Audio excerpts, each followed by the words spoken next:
So going back to my boyhood, we lived not far from the river in Egremont, and always I was looking at the river. I was looking at ships going up and down, and there was plenty of them. Big ocean liners, Cunadas, Canadian Pacific. The river was a very busy place. It was a highway. Liverpool was the biggest port on the west coast and probably the second biggest in the UK after London. Liverpool on Merseyside has grown through the centuries into one of the greatest seaports of the world. Factories and warehouses, towering buildings and blocks of offices throb with the vast commerce of the sea, and the daily lives of countless workers are governed by the intricate details connected with commerce and shipping. Here in this great city, world-famous organizations direct the ceaseless flow of import and export trade, the never-failing blood of our island home. Great houses of traditional and historic interest and of world-famed reputation control the greatest maritime industry of all time, our merchant service. Their office windows look down on the wide estuary of the Mersey, and everywhere is the salty tang of the sea and the clamour and bustle of ocean-going traffic. Every Sunday, or virtually every Sunday, my mum would take us over to Liverpool to visit cousins. We had cousins that lived up in Bootle, we had cousins that lived in Southport, we had cousins that lived in Huyton. So every Sunday we'd visit one or other of the aunties and that. And most of the time it would involve a trip on the overhead railway, which ran on the inside of the docks, the Liverpool dock system. It was 7 miles of docks, and every dock was full of ships.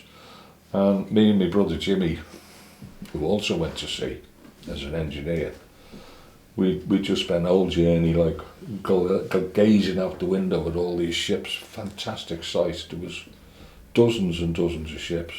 The Liverpool Overhead Railway, another world-famous feature of Merseyside, which links up the 70 docks and 28 miles of yards and warehouses. We have followed the dockers down to the scene of their work, the ships themselves brought alongside to discharge their precious cargoes. The docks themselves were, every quayside and shed roof had cranes. It was like a forest. There was that many cranes working cargo. You'd see the jibs going up and down, up and down. It was such a busy, industrious place. There were probably about 10,000 men worked on the docks in them days, dockers, and plus there was ancillary people there. There was ship repair people, hauliers, carters. There weren't so many lorries in them days. It was horses and carts. So you'd be surprised, but Liverpool Dock Road was sometimes that you'd see dozens of horses, big cart horses, hauling wagon loads of cargo around. And they were still there in the 70s, horses and carts. Anyway, the point I'm making is there was that many ships you could move for them. There was dozens and dozens of ships that all the time, moving, tugs, hundreds of tugs. I worked it out once. There was probably about 150 tugs working the docks on the River Mersey. And I know for a fact today there's 6. That's all. So the place has changed, the port has changed vastly. The number of men employed by the port industry is down to about 200, I think, 250 maybe. And yet they tell us there's still massive amounts of cargo coming in and out of this port, but you don't see it. It comes in boxes. It's hiked off the ship, put on the back of a wagon and away. So there's no need to store any of it on the docks. It goes straight from the ship to a wagon to wherever it's going inland.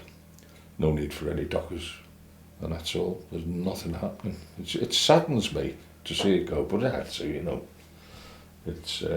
It's progress, I suppose, but it does sadden me because I've spent all my life looking at the place, working in the place and enjoying the place. And for the last 10 or 15 years I've been down there taking photographs of ships and that, but there's hardly anything there now. Don't bother. So yeah, it's sad. It's sad to see it go down like that.